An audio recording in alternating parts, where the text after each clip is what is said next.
Esse pano de boca descendo assim, dessa maneira, né, devagarinho, é super teatral. O que tem a ver? Estou aqui com o Djalma Limões de Batista, cineasta amazonense.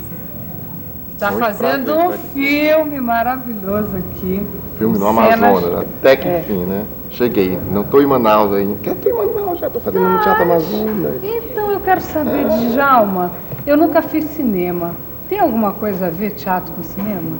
Bom, o cinema é uma arte cênica também, que nem o teatro, né? Então usa de muitos elementos do teatro. Agora, como linguagem, eles são bastante diversos, diferentes. Não sei se diferentes, mas diversos. Não são opostos, não. Dá para fazer um filme teatral, dá para fazer um teatro cinematográfico, né? A gente hoje em dia, a partir do pós-moderno, mistura todos os estilos possíveis. Mas, de fato, como linguagem, eles são bastante diferentes. Por exemplo, o ator do cinema, ele é basicamente um ator que usa da personalidade dele, muito mais do que de uma interpretação técnica, de uma coisa que o teatro pode usar e abusar dessa interpretação técnica, porque fica super bonito, é teatral mesmo, não é? Tem a ver, porque a tela amplia, né? O cinema amplia, você não pode... O cinema é gigantesco. Além do que o cinema, por exemplo, o ator, ele é todo picado. A gente filma cena que vai estar lá no fim do filme, ou então filma um próprio bloco de cena, a gente começa pelo meio, vai para o início, volta para o close do fim. Então o ator tem que ter uma coisa interna, assim, que é muito mais da personalidade, não que seja naturalista. Eu sei. O naturalismo, para mim, é da televisão. É aquela coisa do dia a dia, de que tem que fazer como se estivesse no sofá da sua casa, como se estivesse, né, o mais espontâneo tipo, possível. como se fosse espontâneo, não é? O palco não precisa disso, porque o palco já é uma linguagem mais sintética, mas é uma linguagem de emoção, de voz projetada, não é? De gestos grandiloquentes, ou pelo menos... de aqui agora, né? E de aqui agora. Eu acho que o ator lida com a emoção da plateia também, não é isso? Você que é atriz. Agora, o cinema não. O cinema, ele é a relação com a câmera. O grande ator do cinema é alguém que tem não sei que magia com a câmera. Mas o diretor indica para o ator isso? Ele Totalmente. dá as dicas todas, assim, olhar. Totalmente. O ator de teatro mesmo, de formação de teatro, ele costuma dizer que o cinema é uma arte do diretor e que o ator é um títere, assim, é um fantoche na mão do diretor. Não é verdade isso. Eu acho que o ator, o que é que o ator não usa de recursos técnicos. Ele usa muito mais da própria personalidade. Daí as grandes estrelas, os grandes atores do cinema serem grandes personalidades, de fato, não é? Quanto mais estranho, quanto mais, não sei, quanto mais inesperado, como tipo, como pessoa humana, ele mais estrela é. Não existe uma estrela construída. A Greta Garbo era muito especial, a Marilyn Monroe era muito especial, o Gary Cooper era muito especial, a Leila Diniz era muito especial para vir aqui para o Brasil, entendeu? São personalidades muito mais do que... Quer dizer, são atores, eles constroem a personalidade já como uma atuação pública.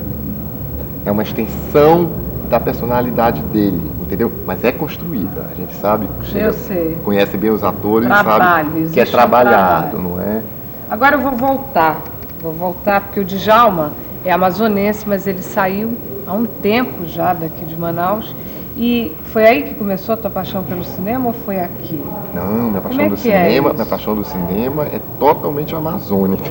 Começou aqui, no sentido, assim, de que a gente, por exemplo, no Manaus, da minha infância e do meu irmão Walter, a gente fez essa trajetória toda saindo daqui por essa paixão pelo cinema mesmo. A gente não tinha televisão, entendeu? Éramos crianças que não víamos televisão, não existia em Manaus. E em compensação existiam 2 cadeias de cinema com estreias diárias de filmes, que era uma cidade pequenininha, então o filme não ficava muito tempo. Era o Odeon e o Guarani? O Odeon e o Avenida. Eram as 2 cadeias, os 2 centrais da cadeia em geral. Então a gente ia para o cinema às vezes 2 vezes por dia. A gente saía de um, aí pegava a sessão da outra, né? Não tinha sessão corrida também, eram sessões marcadas, com horário. E a gente gazetava, por exemplo, a aula de datilografia. Meu pai deixava na porta e a gente ia para o Guarani ou para o Politeama para ver uma sessão dupla. Aí passavam 2 filmes diferentes, não é? Que era a sessão das 12h45. A gente já escolheu a hora de datilografar, imagina, 12h30 um menino para datilografar, só para ir para o cinema. Era a nossa paixão.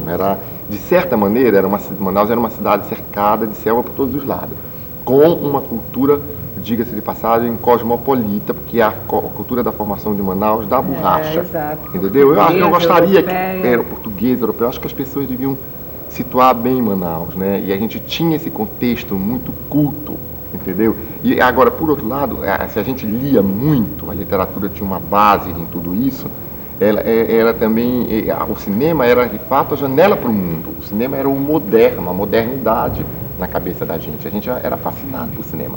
Assim, desde os 12 anos eu já disse que eu ia ser cineasta. E quando eu fui para o Sul, eu e o Walter, a gente largou casa, família, largou tudo. Cidade, amigos, tudo para realizar um sonho de fazer cinema. Infelizmente, esse sonho no Brasil é difícil, é muito difícil de realizar. Como é que está hoje? Você acredita que você está fazendo um filme, Bocage, né? Não sei se com dificuldade, sem dificuldade, mas tudo no Brasil tem uma grande dificuldade junto, né? Um preço alto. Mas você acredita? Porque fecharam as portas para o cinema brasileiro, para o teatro, para tudo. Totalmente. Né? Para todas as artes. Mas você principalmente para o cinema. O cinema, a partir de 90, a partir do Collor, ele foi assassinado, literalmente, e sucateado. A gente perdeu toda a pequena infraestrutura que existia de produção e distribuição, e perdemos os técnicos que passaram todo para o cinema comercial, perdemos os cenógrafos, os artistas que passaram todo para a televisão. Sobrou muito pouco para o cinema foi sucateado. E agora há uma espécie de retomada do cinema brasileiro, um incentivo a essa retomada, como eu acho que o cinema é a arte do século XX, assim, estamos no final do século XX, dá para medir isso. Então ele é a expressão de um país. Então quando aconteceu isso, aconteceu, como você falou, do fundo em todas as áreas. O cinema se ressentiu mais. Eu, por exemplo, quando eu comecei a fazer o Bocage, eu disse assim, nossa, eu zerei. Além de eu estar sem meu irmão, que era o fotógrafo do filme, que era uma espécie de guia da minha cabeça, já uma afinidade muito total, grande. A gente fazia o filme juntos, não é?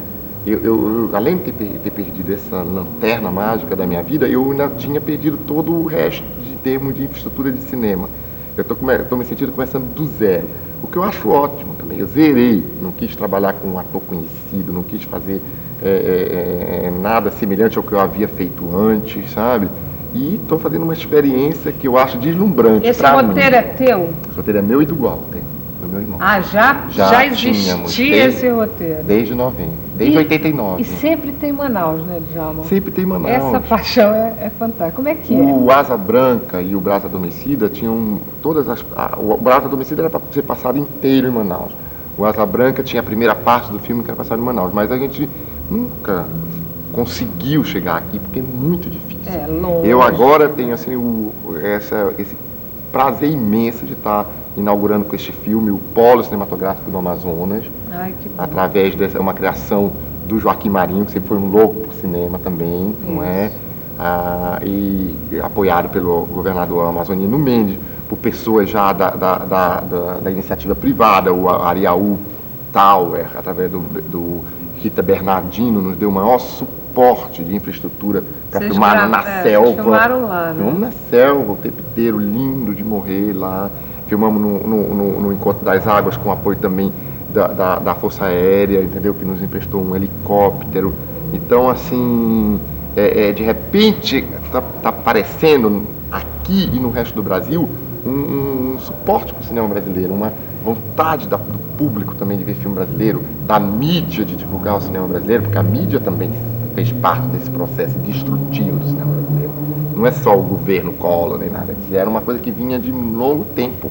Essa vontade do Brasil de se modernizar, de chegar ao capitalismo, fez com que as pessoas também pirassem na cabeça e começassem a rejeitar a sua própria identidade, a sua própria cultura, até perceberem que não é por aí o caminho, não é? Que é o contrário, você vai para o salto nisso com a sua identidade, daí você é grande, senão... Lógico. E só para dar uma terminadinha aqui, o Bocage é o que para ti? Assim? Se tu tivesse que definir Bocage, esse filme, o teu roteiro. Ele primeiro eu não sei, é uma redescoberta da linguagem do cinema para mim. Ele é um filme poema, sabe?